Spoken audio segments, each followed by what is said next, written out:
Air ഇന്ത്യയുടെ Thiruvananthapuram Mumbai വിമാനത്തിലായിരുന്നു bomb ഭീഷണി. AI 657 number വിമാനത്തിലായിരുന്നു ഇത്തരത്തിലൊരു ഭീഷണി സന്ദേശം.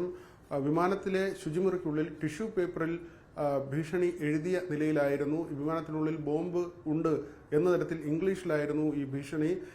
ജീവനക്കാർ വിവരം പൈലറ്റിനെ അറിയിച്ചതിനെ തുടർന്ന് പൈലറ്റ് എയർ ട്രാഫിക് കൺട്രോൾ സംവിധാനത്തിലേക്ക് ഈ വിവരം കൈമാറി. തുടർന്ന് അടിയന്തര ലാൻഡിങ്ങിന് നിർദ്ദേശം നൽകുകയായിരുന്നു. പ്രത്യേക മേഖലയിലേക്കാണ് ഈ വിമാനം മാറ്റിയത്. അടിയന്തര ലാൻഡിംഗ് നടത്തുകയും ഐസൊലേറ്റഡ് ആയിട്ടുള്ള മേഖലയിലേക്ക് മാറ്റുകയും യാത്രക്കാരെയും ജീവനക്കാരെയും പുറത്തേക്ക് മാറ്റുകയും ചെയ്തു. ആകെ 135 പേരാണ് വിമാനത്തിൽ ഉണ്ടായിരുന്നത്. ഇതിൽ ജീവനക്കാരും യാത്രക്കാരും ഉൾപ്പെടുന്നു. തുടർന്ന് ബോംബ് സ്ക്വാഡ് പരിശോധന നടത്തി. മറ്റ് സംവിധാനങ്ങളുടെ പരിശോധനയും ഉണ്ടായിരുന്നു.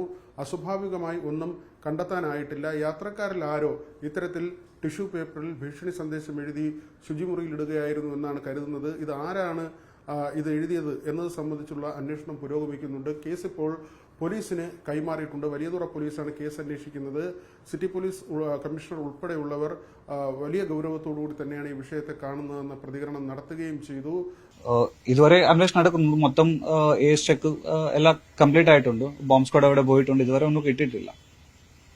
കഴിഞ്ഞിട്ടുണ്ട്. ബാത്റൂമിലകത്ത് എഴുതിയിട്ടുണ്ടായിരുന്നു.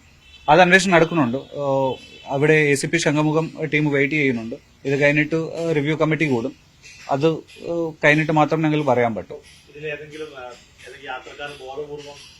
തീർച്ചയായിട്ടും അത് ഉറപ്പാക്കാൻ പറ്റില്ല. കാരണം സ്റ്റാർട്ട് ആവുന്ന സമയത്ത് അങ്ങനെ ഒന്നും എഴുതിയിട്ട് ഉണ്ടായിട്ടില്ല. ലാൻഡ് ആവുന്ന സമയത്ത് ഇൻ ബിറ്റ്വീൻ അങ്ങനെ മനസ്സിലായി. ഓൺ എയർ ആണ് ഈ കാര്യം മനസ്സിലായത്. ലഗേജുകൾ മുഴുവൻ പുറത്തേക്ക് മാറ്റുകയും അതിന്റെ പരിശോധന നടത്തുകയും ചെയ്തു.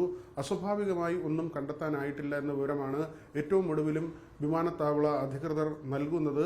ആരാണ് ഇങ്ങനെ ഒരു സന്ദേശം എഴുതിയത് എന്ന കാര്യത്തിലാണ് ഇപ്പോൾ അന്വേഷണം പുരോഗമിക്കുന്നത്. VV Vinod, news 18 Thiruvananthapuram.